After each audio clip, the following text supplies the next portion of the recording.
Sauver LR, mais pourquoi faire? Ça ne vous a peut-être pas échappé, ou peut-être que si. En cette rentrée, le feuilleton recommence. Pour la troisième fois en 5 ans, les Républicains se cherchent un patron. Alors, les petits détails de la bataille, c'est qu'on se dirige vers un duel entre Bruno Retailleau et Éric Ciotti, donc entre le sénateur de l'Ouest et le député du Sud. Il y aura sans doute d'autres prétendants, dont Aurélien Pradier, député trentenaire qui va jouer la carte du renouveau. Bref, tout cela était en réalité moins intéressant que la perspective historique. On parle quand même du parti héritier du gaullisme et dont on peut décliner l'histoire à travers des sigles prestigieux. C'était d'abord l'UNR en 1958 avec la fondation de la Ve République pour accompagner le retour de De Gaulle au pouvoir. C'est devenu ensuite l'UDR, ensuite c'est le RPR fondé ou refondé par Chirac dans les années 70. Ensuite c'est l'UMP pour absorber une partie des centristes, toujours sous la houlette de Jacques Chirac.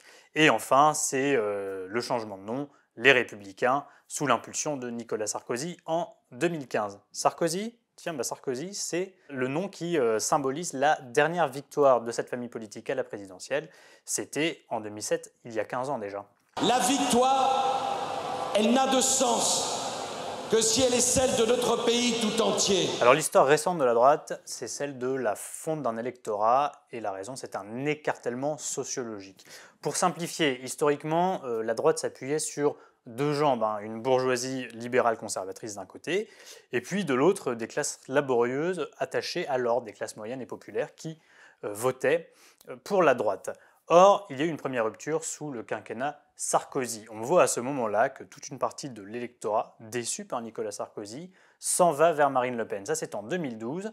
Le résultat, c'est que 5 ans après, il ne reste plus à François Fillon qu'un électorat essentiellement bourgeois, qui, après sa défaite, va se diriger en grande partie vers le macronisme. Et d'ailleurs, on peut relire une étude d'Ipsos, réalisée juste après la dernière présidentielle, qui montre que 40% des gens qui avaient voté Fillon en 2017 ont voté Macron en 2022. Quel est le cœur de la philosophie?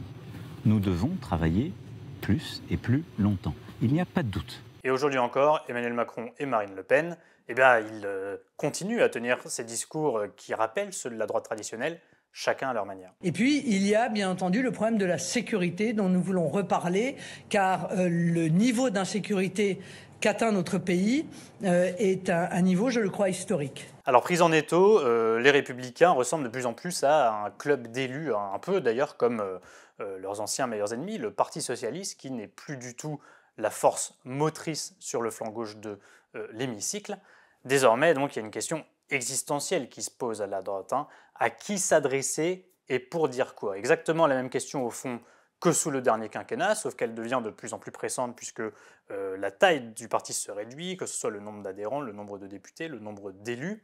Alors c'est sur cette question que planchent déjà les prétendants pour la présidentielle de 2027, qui s'appellent Laurent Wauquiez, Xavier Bertrand, Valérie Pécresse. Oui, je sais, vous avez déjà entendu leurs noms, c'est un peu les mêmes qui reviennent année après année. Mais aussi, par exemple, un David Lisnard, le maire de Cannes, qui est l'une des figures montantes de ce parti.